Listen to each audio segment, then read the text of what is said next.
Direct your attention to the HQ app, where we have some important news regarding the Start Sit Fantasy Pick'em Pool. Our Start Sit Fantasy Pick'em Pool, by the way, it's brought to you by the Hall of Fantasy League. Remember, each week you pick the player you think will score the most fantasy points that week, get the most wins by the end of the contest, and you and whoever is left will share a $10,000 grand prize. Well, guess what?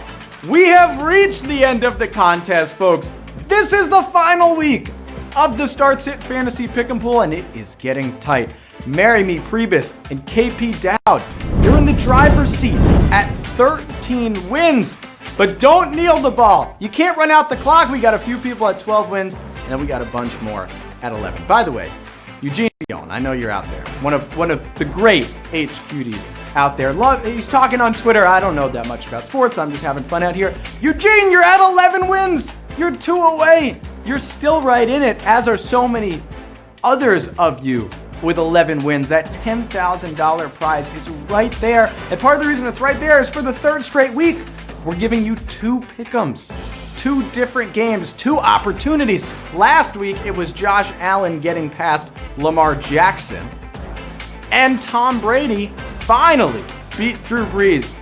Gab, did you use the old man pictures again? Oh man, we are not letting this go. Drew Brees might never play a game, and he's been buried with the old man pictures. This week, our first matchup, get ready. Our first matchup features 2 wide receivers, Stephon Diggs and Tyreek Hill.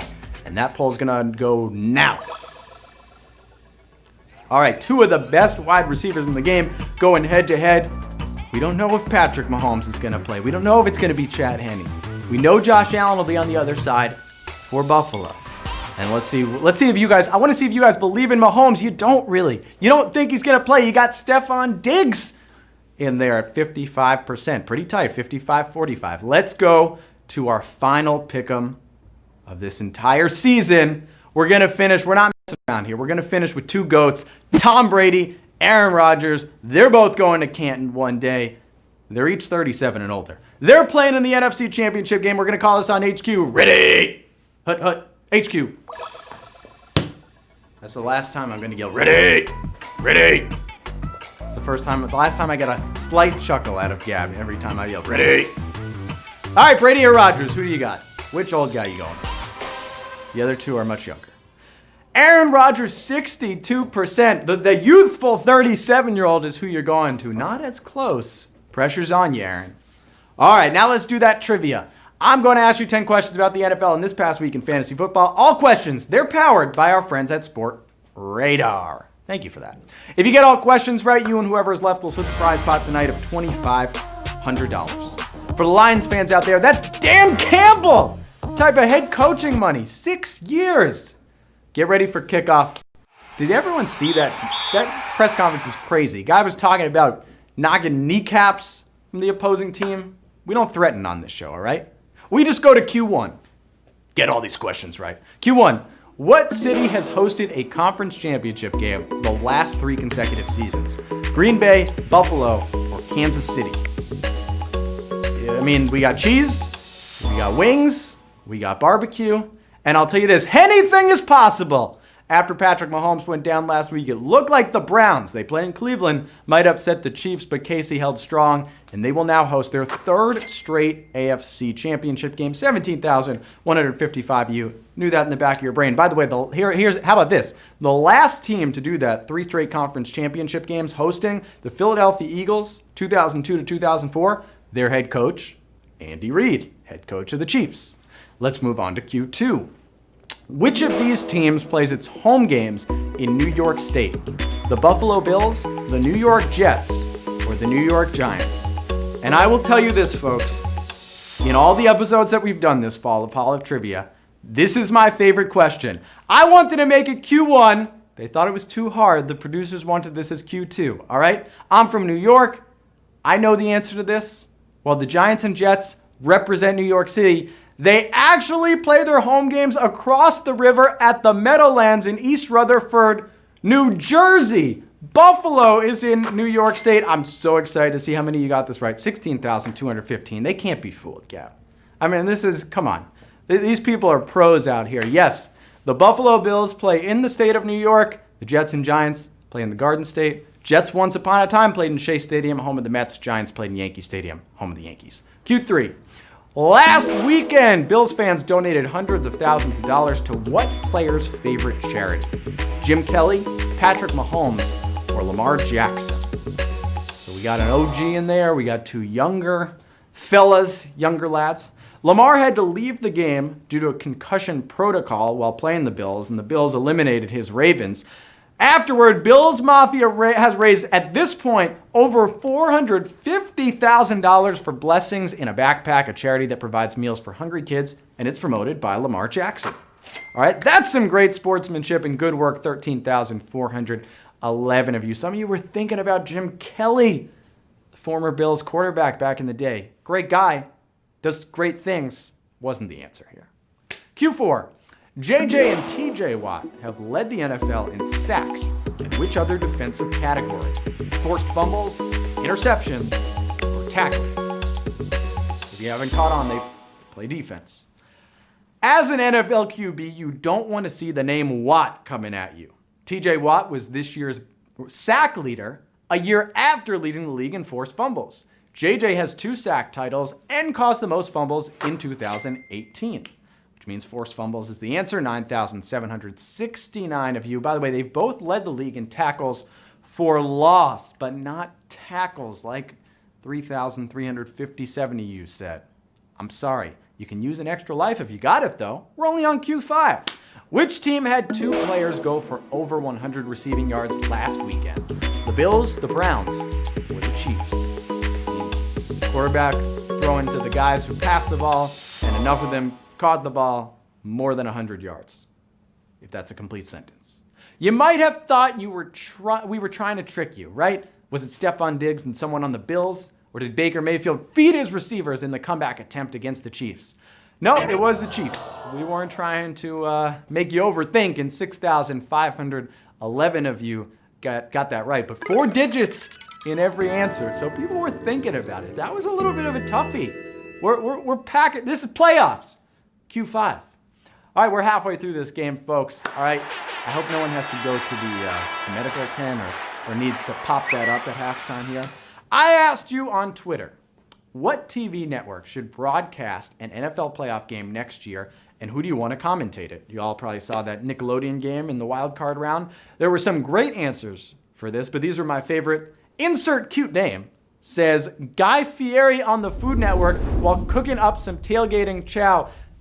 Let's take this thing to Flavortown next year. I love it. And Marcus P. Wellaby says ESPN 8 the Ocho with cotton and pepper.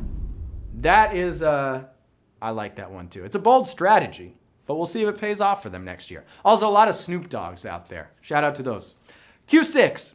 What career statistic does Tom Brady hold the advantage over Drew Brees? Passing yards, passing TDs, or completions? If Drew Brees isn't playing next year, well, he might be calling an NFL playoff game. Earlier in the season, these two were going back and forth, but then Brees got hurt, and Brady got to play the Lions and the Falcons, and he toasted those teams. The category I'm talking about is passing TDs. If you've been watching this show, I was going to say program, but that commercial, they say, don't be like your parents and say program. This show, you would have known. 5,448 of you got that right. By the way, Brady, he's got 581 passing touchdowns. Brees, 571. Brees leads the other 2 categories. All right, we got a good number here coming into Q7. Which backup quarterback had the most passing yards last weekend? Jameis Winston, Chad Henne, Tyler Huntley. 3 backups. You didn't really expect to play. You got to be ready, though. This isn't the type of question you would have expected a week ago, but all 3 of these guys put in work. Tyler Huntley did it with his arm and his legs, and Jameis Winston heaved one deep ball for a touchdown, but Chad Henne had the most with 66 yards, 3,885 of you. Probably saw on Twitter that I said Chad Henne trivia only. It's kind of what I guess I was alluding a little bit to this. Jameis had 1 pass and almost was the leader for this question. Q8. After quarterback, what position has been chosen number 1 overall the greatest number of times? Running back, defensive end, or offensive tackle? Running back, defensive end, or offensive tackle? The answer might be surprising considering it's been one of the more devalued positions in recent years, but it's running back. Running backs, they've actually topped the draft chart 23 times. 3,080, you got that right, by the way, but not since 1995. You know, folks, I'm going to sound like an old man. Running backs used to be cool. You used to run the football. Now everyone wants to pass the ball. Okay, Q9. What cornerback allowed the fewest receiving yards this year with a minimum of 500 snaps played? Jalen Ramsey, Marcus Peters, or Marshawn Lattimore? I realize, Gab, like, my parents are proud of me and they tell people to watch this and then they see me do voices like that. It just, I'm sorry to those who know me who are watching. According to Pro Football Focus, the best shutdown corner this year was the Rams' Jalen Ramsey, who only gave up 309 yards all season. That's only 19 yards given up per game. 2,583. See, I felt like this was a question that you guys, he's been so good all year, although he didn't really stop Devontae Adams, who had 9 receptions last week, to knock out the Rams. All right, it is Q10. Do not be like Rashard Higgins and fumble in the end zone and give the other team the ball for a touchback. Finish the play. I'm sorry, Rashard. Probably too tough. I mean, it's not really fun to dunk on the Browns after they made the second round. No, of course it's fun to dunk on the Browns. All right, Q10. Only behind Jerry Rice, which of these players has the second most playoff receptions all time? Julian Edelman, Michael Irvin, or Heinz Ward? 3 different players, won championships. They did their thing. But who's the answer? The craziest part about this isn't that the player who's the answer is second behind Jerry Rice. It's that he took Jerry Rice's daughter to prom. Yes, Julian Edelman, seen there with happier times with Jerry Rice, and then there with Jackie Rice, he had the confidence to ask Jerry Rice's daughter to prom back in the early 2000s. He knew he was going places. But Jerry Rice also probably knew that he wasn't going to beat his record. Jerry Rice, 151 playoff receptions. Julian Edelman, 118. 1,195 of you getting that right. Still the plurality, or the majority, some might say. You're winners! Not quite everyone there. Interesting. What a good statistical activity. Challenging you guys, making you fight for every yard in the playoffs, and 1,195 of you are going home with either $2.09 or $2.10. I'm talking about Frank Quigley. I'm talking about Shadrick. I'm talking about Cap Hot, Matt Caro 6, Jimmy 274, Millie Ross. How about Skittle 1613? Kelly Walks did it. Slivy 7. I feel like I've seen that name. Craig Heber with a little long, maybe he needs a haircut, I'm not sure. Jasmine 099. Johnny Pad. Good job. And of course, Burgett Fish. Not really sure what image that is there. Congrats to all of our Hall of Trivia winners. You didn't hit the post like Justin Tucker. You followed through and won the game.